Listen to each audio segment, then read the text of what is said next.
Bienvenue dans Coworking. Coworking, c'est le rendez-vous de l'économie en Savoie sur Savoie News. Alors cet été, il a fait chaud. L'été se termine, c'est le moment de tirer le bilan justement de cet été dans notre département. Pour tirer ce bilan, deux invités. Éric de Bruyère, vous êtes le président de la Fédération des offices du tourisme de la Savoie.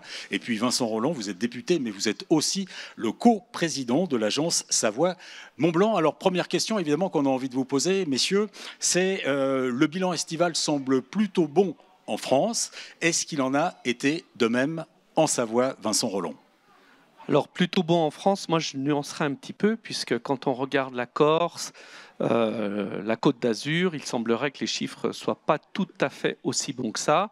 Pour ce qui est de Savoie-Mont-Blanc, nous avons en termes de fréquentation un été plutôt en stabilité, ce qui est une bonne chose compte tenu du contexte économique dans lequel nous évoluons.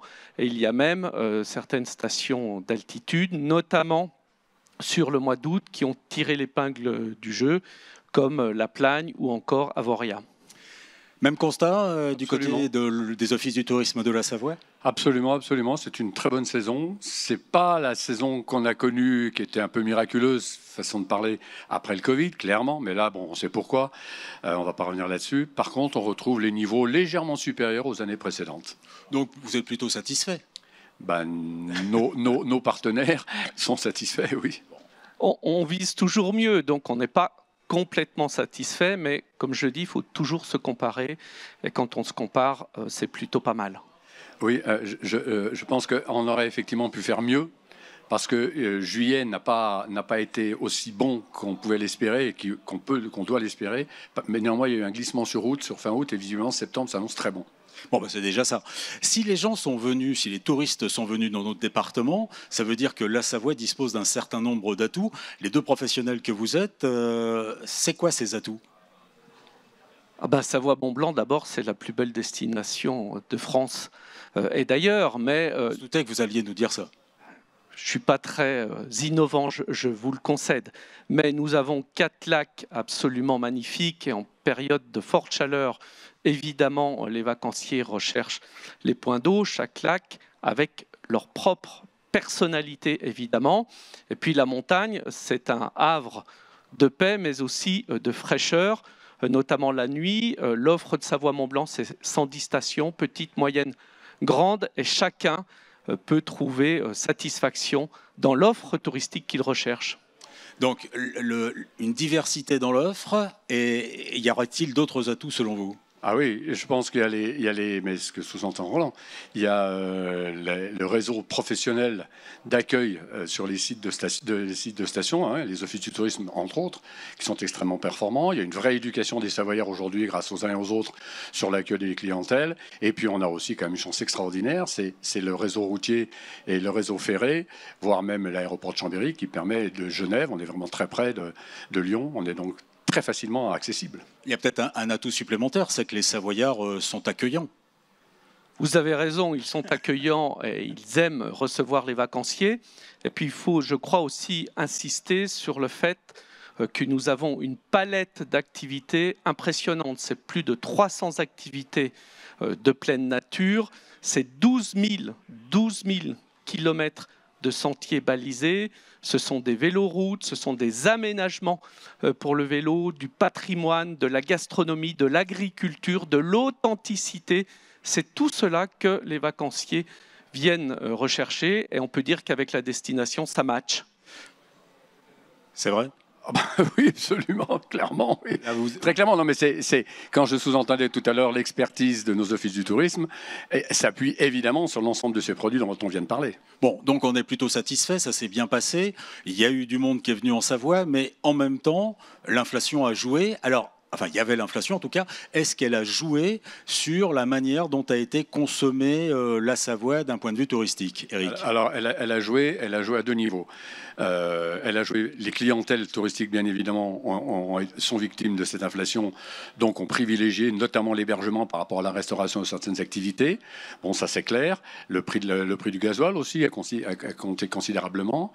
Autre chose, l'autre côté, c'est pour les prestataires qui ont eu la double peine, puisque non seulement eux, leurs charges se sont augmentées du fait de cette inflation, et par ailleurs, la fréquentation a été en baisse dans certains moments. Donc effectivement, ça a eu un impact. Et j'ai un chiffre qui nous vient d'Ora, donc en Alpes, hein, où les professionnels considèrent que le pouvoir d'achat dans les mois a plus 71% quand même. Hein. Ah, quand même. Voilà. Donc il y a eu quand même un impact de ce côté-là. Clairement. Oui. Vincent Rolland, l'inflation, elle a joué négativement sur cette fréquentation. Alors pas sur la fréquentation quantitative, mais qualitative peut-être.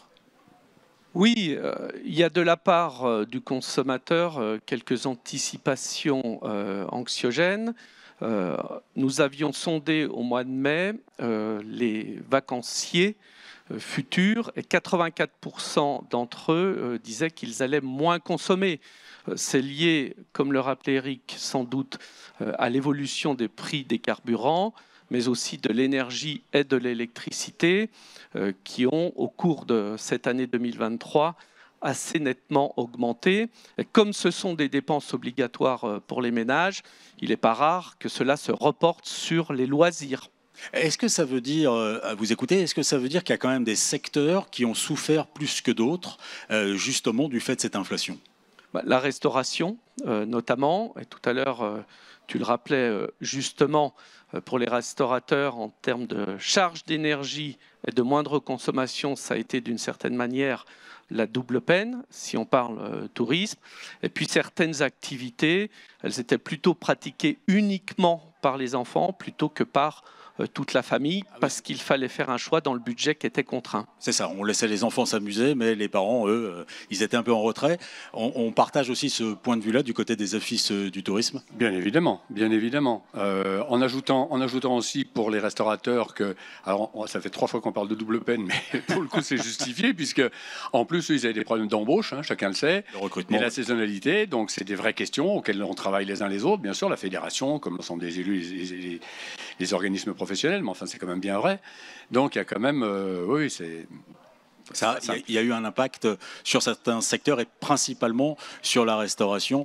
Ça n'a pas été facile. Et alors on a un autre indicateur finalement, c'est qu'on a une poussée de l'hébergement sur les résidences de tourisme. Oui. Ça semble s'expliquer par le fait qu'on peut manger chez soi et qu'on n'est pas obligé, comme dans d'autres établissements, à l'hôtel ou en camping ou je ne sais où, d'aller au restaurant. Bien sûr. Et là, on va faire quelques économies en pratiquant de ça. Clairement. Donc, il y a eu du monde. On a moins consommé parce qu'il y avait cette inflation et certains secteurs ont plus souffert que d'autres.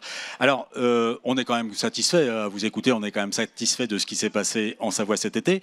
J'imagine que, messieurs, vous êtes déjà au travail. Hein, même si les vacances c'est terminé, mais vous êtes tout le temps au travail. Mais là, vous êtes encore plus au travail parce que vous préparez la saison d'hiver. Est-ce qu'on a déjà une idée de ce que sera cette saison hivernale ? Les premiers chiffres seront dévoilés le 19 septembre prochain à Paris à l'occasion du workshop Savoie-Mont-Blanc, mais sans rentrer dans le détail, la tendance est plutôt bonne. Donc le ski continue de vivre et fera encore vivre de nombreuses années nos territoires. Contrairement à une petite musique qu'on entend où on nous dit que le tout ski c'est fini, non, ça va continuer. Mais c'est pas parce que le tout ski est fini que le ski s'arrête. On retiendra la formule. Le tout ski c'est fini, mais sans le ski tout est fini. Et il y a depuis fort longtemps, et je voudrais saluer l'implication des professionnels, et c'est l'objet aussi de l'agence Savoie-Mont-Blanc au travers de son collectif Montagne, de regarder comment on peut préparer l'avenir en se régénérant, mais en se régénérant sans oublier cette activité principale qu'est le ski. 80% des vacanciers qui décident d'aller au sport d'hiver pendant l'hiver, forcément, le font d'abord pour le ski. Donc on est quand même plutôt rassuré aussi pour ce qui va se passer cet hiver. L'interview est terminée, c'était court, je sais. On aura l'occasion de se revoir certainement après la saison d'hiver pour que vous me disiez que c'était tout aussi bien que la saison d'été. Bonne journée à vous et nous on se dit à bientôt. Au revoir. Merci, au revoir.